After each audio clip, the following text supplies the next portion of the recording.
વડોદરાના દશરથ ગામમાં ખાનગી શોરૂમમાં વોશિંગનું કામ કરતા 42 વર્ષીય યુવક ઉમેદ વસાવાની નિર્મમ હત્યા કરાઈ છે. જ્યાં દશરથ ગામના ખુલ્લા ખેતરમાંથી યુવકનો કામરો ઢાંકેલી હાલતમાં મૃતદેહ મળી આવતા સમગ્ર પંથકમાં ભારે સનસનાટી જોવા મળી.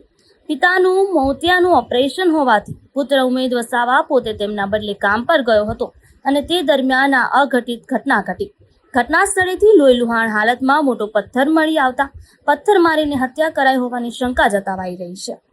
તો યુવક ઘરે પરત ન ફરતા શોધખોળ દરમિયાન પરિવાર ઘટના સ્થળે પહોંચતા જ સમગ્ર હત્યાનો ભેદ બહાર આવ્યો. ઘટનાની જાણ થતાં જ સ્થાનિક પોલીસે અજાણ્યા શખ્સો સામે ગુનો નોંધી અને હત્યારાઓને પકડવા ચક્રો ગતિમાન કર્યા. તો કમાતા પુત્રની ઘાતકી હત્યા થતાં શોકતુર પરિવારે હત્યારાઓને વહેલામાં વહેલી તકે કડકમાં કડક સજા કરવાની માંગ કરી છે. મારા ભાઈ છે અને શું બનાવું? હા, નોકરી કરતા હતા. હા. મારા પપ્પાને ઠેકોને એવા આવતા હતા. મારા પપ્પા નોકરી કરતા હતા એટલે પપ્પાનું ઓપરેશન કરાયું છે એટલે એવા 2 દિવસ હું આવે છે. બરાબર. એવું કહેવાય કે તમને કોઈ ફોન કરીને જાણ કરી હતી? હા, મારતા મને પહેલા? કોઈ ફોન કરીને જાણ કરી તો એવું કીધું કે તું જલ્દી આવી, ટીનાભાઈને કોકે મારી નાખ્યા છે અને માથું બાથું બધું ચીબી નાખ્યું છે અને હું સૂર્યો બોલું છું એટલું કીધું મને. મારા નાના ભાઈનું નામ આવ્યું.